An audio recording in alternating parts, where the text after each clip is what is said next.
हरे कृष्णा, राधे राधे। मैं Kavita Totla, lecturer in Hindi, government of Rajasthan. RPSC first grade GK में इस बार 40% की अनिवार्यता है कि आपको 40% लाने ही होंगे, तभी आप मेरिट में स्टैंड कर पाएंगे। हिंदी मैंने आपको पूरी करवा दी है, जो कि आपका एक सब्जेक्ट है। हिंदी के सभी विद्यार्थी मुझसे जुड़े हैं और उसी श्रृंखला में जीके के फर्स्ट पेपर में हमने मैथ्स और रीजनिंग, स्टैट्स और विज्ञान को चालू किया था। मैथ्स के वीडियो आपको बराबर मिल रहे होंगे और आप कर भी रहे होंगे। और अभी विज्ञान जो हमारे इस चैनल पर चल रही है, तो विज्ञान के 6 से 7 टॉपिक मैं आपको ऑलरेडी करवा चुकी हूँ, जो कि हमारी एनसीईआरटी की बुक्स में जो भी इम्पोर्टेंट फैक्ट है और उसके जो भी प्रश्न हैं, और उसके अलावा और भी जो रिफ्रेशर्स बुक है जहाँ से मैंने एमसीक्यूज़ उठाए हैं, परीक्षा के दृष्टिकोण से बहुत ही महत्वपूर्ण है, वो सारे मैं आपको यहाँ करवा रही हूँ।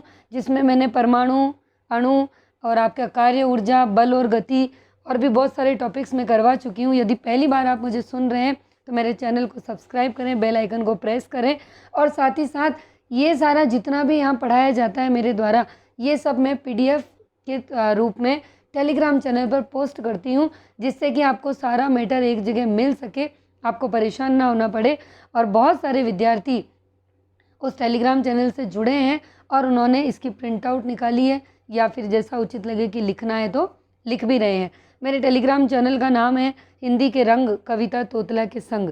ये आपको हिंदी में ही वहाँ टाइप करना होगा, और हिंदी में जैसे ही आप टाइप करेंगे तो वह जो ग्रुप है वो खुल जाएगा और आप उसमें जुड़ सकते हैं। नहीं तो इसी वीडियो के नीचे आपको टेलीग्राम चैनल का लिंक मिल जाएगा, उस लिंक से आप डायरेक्ट वहाँ पर ज्वाइन कर सकते हैं और निःशुल्क इस पीडीएफ को प्राप्त कर सकते हैं। कोई भी चार्ज नहीं है, और जितना भी अब तक मैं पढ़ा चुकी हूँ और जो मैंने पोस्ट किया है उसका कुछ भी चार्ज नहीं है, निःशुल्क मैंने प्रोवाइड करवाया है। पूरी की पूरी हिंदी में पढ़ा चुकी हूँ आरपीएससी फर्स्ट ग्रेड की। जिन साधन को पढ़कर मैंने व्याख्याता की एक सीट ली है, वो सारे साधन जो भी मेरे पास थे, जो भी नोट्स मेरे थे, जो भी सामग्री मेरे पास थी, वो सारी की सारी मैं हिंदी के विद्यार्थियों को समर्पित कर चुकी हूँ, ताकि आप भी उसको पढ़कर बहुत ही आराम से एक सीट निकाल पाएँ। और ये मैं आपको शुरू से कहती आ रही हूँ कि यदि आप उन नोट्स को, जो भी मैंने आपको वहाँ टेलीग्राम पे पोस्ट किए दिए हैं, यदि आप उनकी एक एक लाइन याद कर लेते हैं और मेरे बताए हुए हर मेथड को बहुत ध्यान से सुनते हैं, समझते हैं और उसे फॉलो करते हैं, तो फिर आप ज़रूर आरपीएससी का एग्ज़ाम क्लियर कर जाएंगे। बहुत सारी बातें होती है जो वीडियो में मैं स्टडी के अलावा भी बताती हूँ। बहुत सारे स्टूडेंट को वो बातें रास आती है और बहुत सारों को वो उनका समय बर्बाद लगती है, पर हकीकत ये है कि हमारी पढ़ाई तो ज़रूरी है, लेकिन अनुभव बहुत ज़रूरी है, क्योंकि जिन्होंने एग्ज़ाम पास किया है वो भी आप ही की तरह इस रेस में जैसे आप दौड़ रहे हैं वैसे ही दौड़े, लेकिन कुछ अनुभव हमारे काम आ जाते हैं, कुछ ट्रिक्स ऐसी होती है जो वही हमें सफलता तक ले जाती है। क्योंकि पढ़ पढ़ के विद्वान तो हमें बनना नहीं है, हमें एक सीट लेनी है, तो उसके लिए शॉर्ट ट्रिक्स जानना भी ज़रूरी है। तो अभी हमारा जो टॉपिक आपको स्क्रीन पर दिख रहा है वो है प्राकृतिक संसाधनों का प्रबंधन, और ये ही आपके विज्ञान में टॉपिक है। सिलेबस साथ में लेके ज़रूर बैठे, पाठ्यक्रम का हमारे पास होना बहुत ज़रूरी है, ताकि आप कंफ्यूज ना हो कि मैम क्या पढ़ा रही है। और पिछले वीडियो नहीं देखे हैं तो चैनल में प्लेलिस्ट बनी है विज्ञान विषय के नाम से, अलग से फर्स्ट ग्रेड की, तो वो ज़रूर विज़िट करें। वहाँ पर मैंने शुरू से जो भी टॉपिक पढ़ाया है एनसीईआरटी की बुक के पेज का पढ़ाया है। दूसरी बात, इस किताब में जो भी आपके वस्तुनिष्ठ है वो तो है ही, साथ में दूसरे और भी जहाँ से जितने मुझे मिले वो मैंने ज़रूर लिए हैं। तो बहुत ही कम टाइम है और बहुत ही कम मैटर है, और इसमें से जो ये टेक्निक मैंने आपको बताई है ना, यही मैंने फॉलो की है। 5 में से 3 प्रश्न मैं सही करके आई हूँ। आप आराम से इसमें से 5 में से 3 या 4 कर जाएंगे, यदि आप इनका 4-4, 5-5 बार, 3-3 बार रिवीजन भी कर लेते हैं। और एक साथ पीडीएफ मर्ज करके भेज दी जाएगी आपके ये टॉपिक कंप्लीट होते ही। जितने मैं इसको जो पीडीएफ में भेज रही हूँ उसी को आप बार बार पढ़िए, बार बार ई मित्र पे जाने की आपको कोई ज़रूरत नहीं है, आपका समय ख़राब होता है। मैं एक साथ पूरी सारी पीडीएफ मर्ज करके फिर आपको भेजूंगी, इसीलिए परेशान ना हो। रोज़ आपके सवाल आ रहे हैं, मैम आप एक साथ भेज दो। एक साथ तो मैम के पास भी नहीं है, मैम आपसे कहीं ज़्यादा परेशान है आप लोगों के मैटर को इकट्ठा करने के लिए, क्योंकि मैं हिंदी की प्राध्यापिका हूँ, विज्ञान विषय मेरा रहा नहीं। तो आप समझ सकते हैं कि इन मैटर को ढूंढने में मुझे भी दिक्कत तो आ ही रही होगी।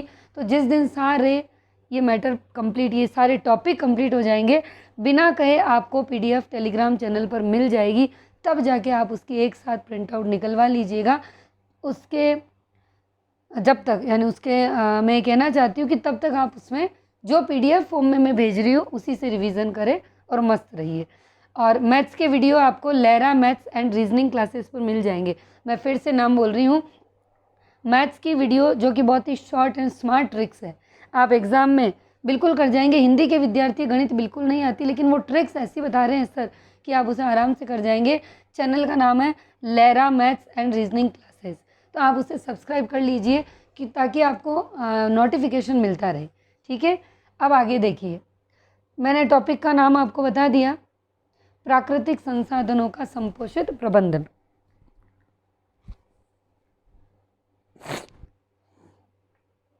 सबसे पहले तो ये जो पेज आपको दिख रहा है ये आपके एनसीईआरटी का पेज है, ठीक है, और कक्षा 10 की पुस्तक है। यदि आपके पास बुक है तो आप लेके बैठ सकते हैं, आपको पता चल जाएगा। कक्षा 9 की है ना, 9 की पुस्तक है, कक्षा 9, 10 नहीं है, 9 में लास्ट चैप्टर ही है ये।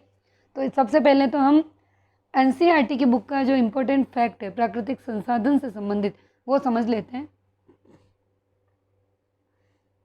ये जो आपने क्या सीखा लिखा है ना, ये जब पाठ पूरा होता है उसके बाद फिर है ये बिंदु।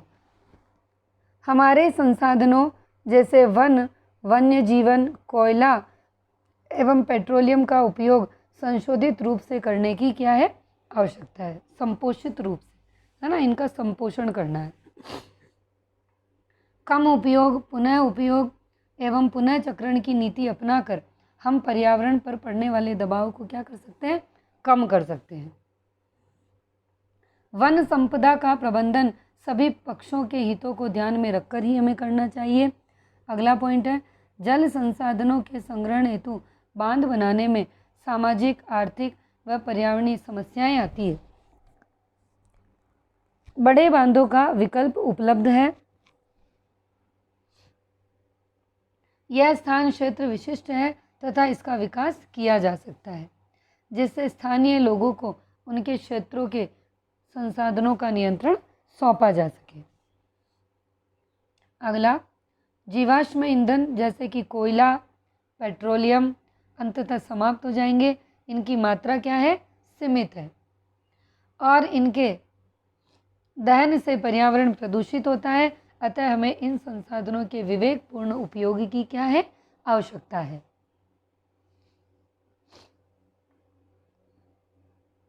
अब देखिए, यहाँ से मैं शुरू कर रही हूँ वस्तुनिष्ठ प्रश्न। एमसीक्यूज ही आपके एग्जाम में आएगा, इसलिए ज़्यादातर मैंने इम्पोर्टेंट जो प्रश्न है उनको लिया है। आगे बढ़ने से पहले एक सवाल प्रिंसेस गुनगुन, जो एक विद्यार्थी मुझसे जुड़ी है, हिंदी विषय में भी है, उसका एक सवाल था, बहुत लंबा चौड़ा मैसेज था, तो मैं ज़रूर ये प्रॉब्लम सॉल्व करना चाहूँगी। उन्होंने मुझसे कहा है कि मैम आप जो ये पहले आंसर पे टिक कर देते हैं, ये जो मैं ये टिक करती हूँ, तो आप ये टिक ना किया करें, क्योंकि जो आप पहले टिक कर देते हैं तो फिर हमारा जो माइंड है या हमारी जो आंखें हैं वो सीधी आंसर पे जाती है, सीधा प्रश्नों पे और उसके विकल्पों पे जाती ही नहीं है। क्योंकि उन्होंने ये कहा है कि मैंने अब तक कभी भी पहले टिक नहीं किया, मैं पहले चारों पढ़ती हूँ उसके बाद टिक करती हूँ। बिल्कुल प्रिंसेस गुनगुन, अब उनका नाम क्या है मुझे नहीं पता, आईडी प्रिंसेस गुनगुन से बनी हुई है। मैं आपकी बात से पूरी तरह सहमत हूँ, लेकिन और मुझे भी पता है कि ये चीज़ जो मैं कर रही हूँ ये सही नहीं है, पर मैं क्यों कर रही हूँ उसका एक बहुत बड़ा रीज़न ये है कि अभी समय बहुत कम है। यदि मैं आपको एक एक प्रश्न और उसके बाद चारों विकल्प पढ़ने के बाद फिर उत्तर लगाऊंगी तो मैं सच कह रही हूँ आपका वीडियो एक एक घंटे का बनेगा, और आप खुद मुझे कमेंट सेक्शन में ये कहेंगे कि मैम आप सिर्फ अपने चैनल के व्यूज़ और टाइमिंग बढ़ाने के लिए वीडियो बना रही हैं, आपको हमारे हित का कोई ध्यान नहीं है। सिर्फ और सिर्फ आपके हितों को ध्यान में रखते हुए ही मैंने ये काम किया है। और अगर मैं सही मायने में बताऊं आपको, तो आपको इसी तरीके से अब पढ़ना चाहिए, क्योंकि आपके पास इतना समय नहीं है कि आप प्रश्न पढ़ के फिर आंसर करके और फिर करेंगे। और हिंदी विषय के विद्यार्थी हैं जिसमें विज्ञान, गणित और इंग्लिश तो ऐसे सब्जेक्ट हैं कि हमें डायरेक्ट ही पढ़ने की ज़रूरत है, क्योंकि हम हमारा समय जो है ना वो जीके में, मैनेजमेंट में, करंट में और हिंदी में वैसे भी ऐसे ही दे रहे हैं, तो फिर आपको इसे ऐसे पढ़ लेना चाहिए। और मेरा विश्वास रखिए, इस तरीके से पढ़ के भी 5 में से 4 प्रश्न कर जाएंगे आप, क्योंकि ये तरीका मैंने अपनाया है।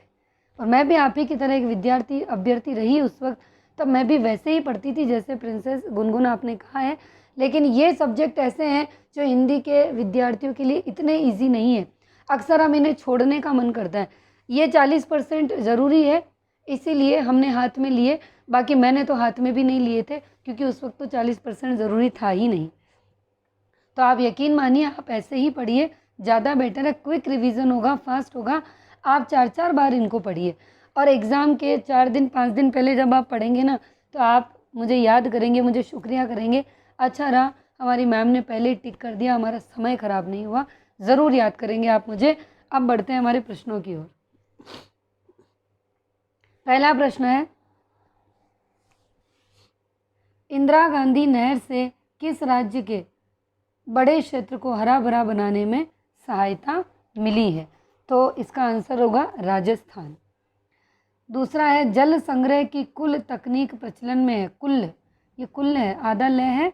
जल संग्रह की जो कुल तकनीक है वो प्रचलन में है हिमाचल प्रदेश में। मैं डायरेक्ट आंसर बोलूँगी, लेकिन मैं ये ज़रूर कहूँगी आपसे, आप जब प्रश्न पढ़ते हैं तो आप भले सीधा एक बार आंसर पे कर ले फोकस, कोई दिक्कत नहीं है, डायरेक्ट आंसर पढ़ ले, लेकिन उसके बाद आपको ये 4 ऑप्शन पढ़ने के बाद फिर से अपना आंसर निकालना है।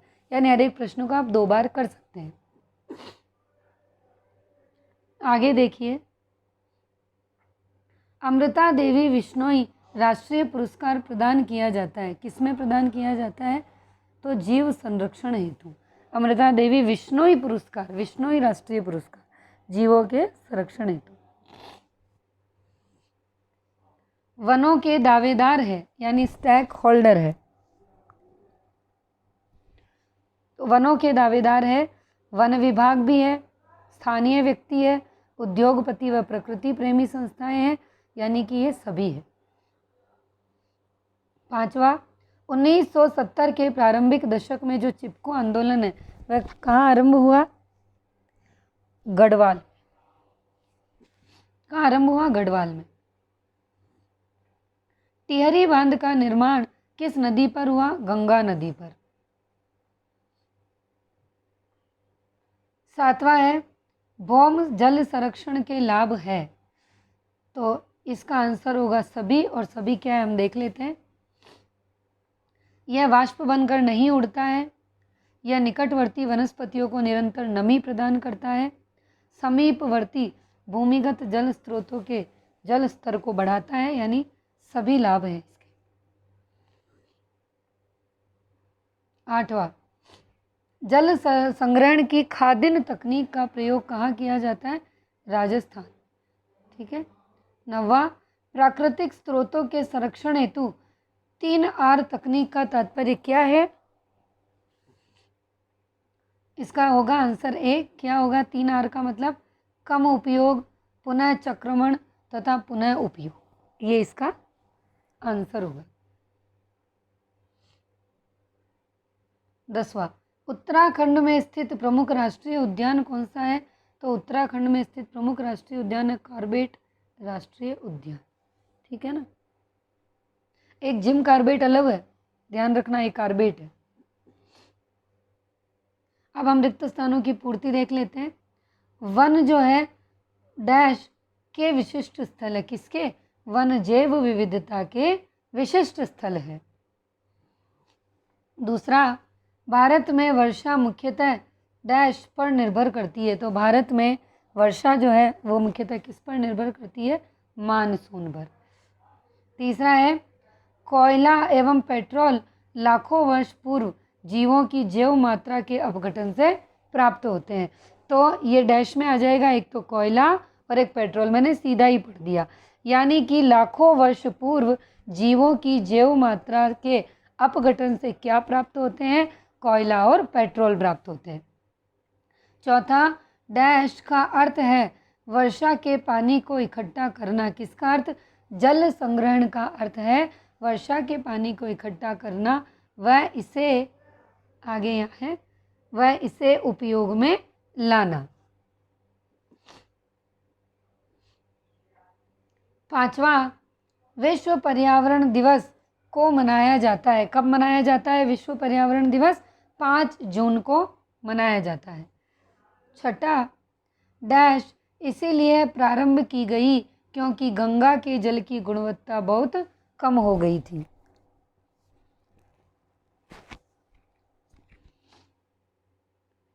तो गंगा सफाई इसीलिए प्रारंभ की गई क्योंकि गंगा के जल की गुणवत्ता बहुत कम हो गई।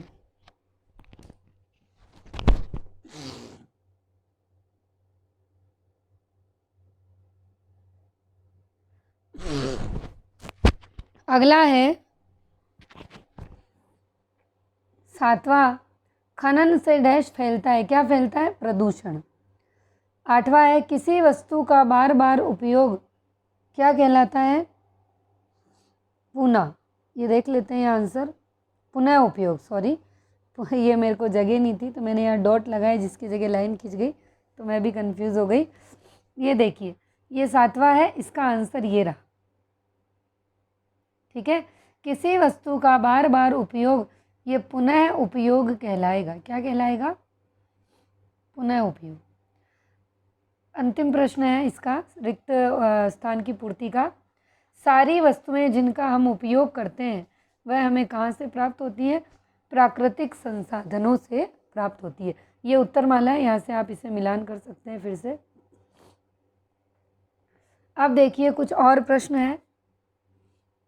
मानव की आंत में कौन सा जीवाणु होता है जो गंगा जल को दूषित करता है?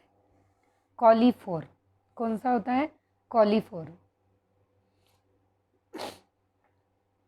आगे देखिए दूसरा प्रश्न, IUCN का अर्थ क्या है? तो इसका अर्थ होगा A, international union for conservation of nature and natural resources. International union for conservation of nature and natural resources.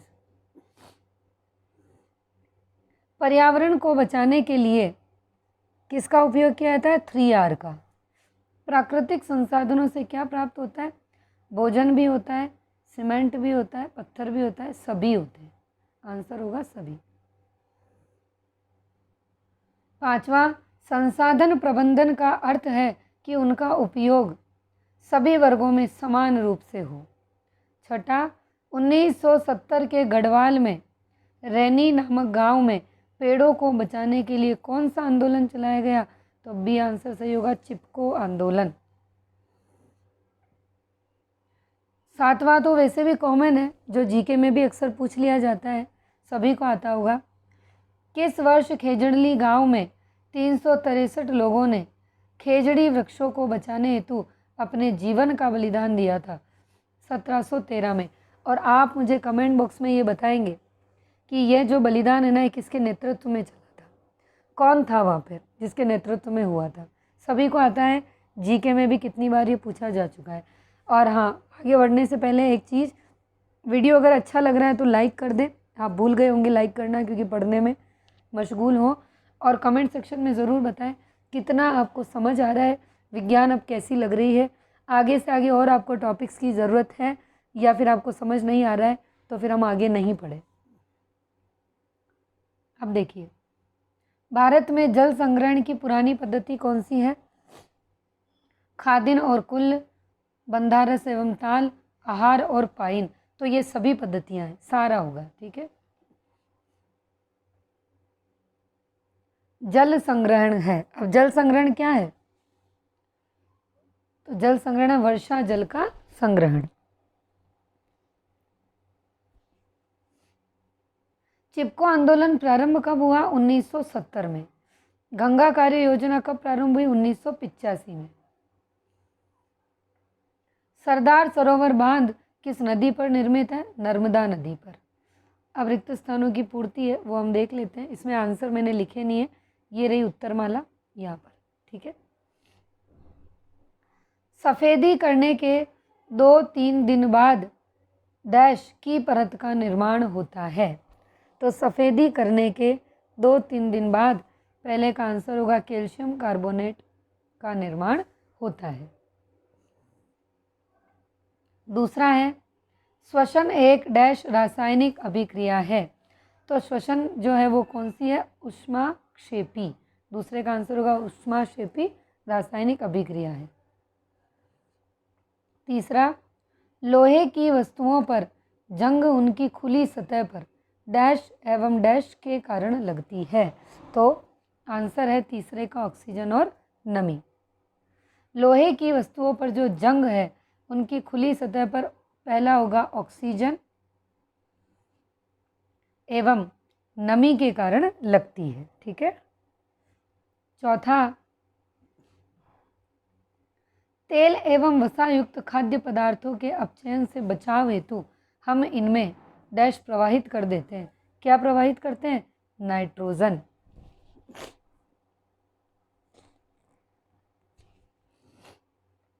पांचवा, मैग्नीशियम को वायु की उपस्थिति में जलाने पर, ये वापयु है, प्रिंट मिस्टेक है, वायु। मैग्नीशियम को वायु की उपस्थिति में जलाने पर क्या प्राप्त होता है? मैग्नीशियम ऑक्साइड प्राप्त होता है। मैग्नीशियम को वायु की उपस्थिति में जलाने पर क्या प्राप्त होगा? मैग्नीशियम ऑक्साइड प्राप्त होगा। ठीक है। अगला देखिए, अब आएंगे हमारे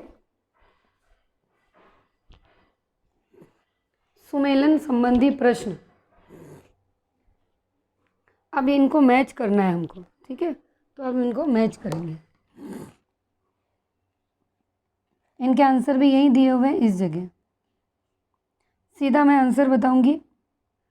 कुल्ल हिमाचल प्रदेश, कुल्ल जो है वो हिमाचल प्रदेश में है।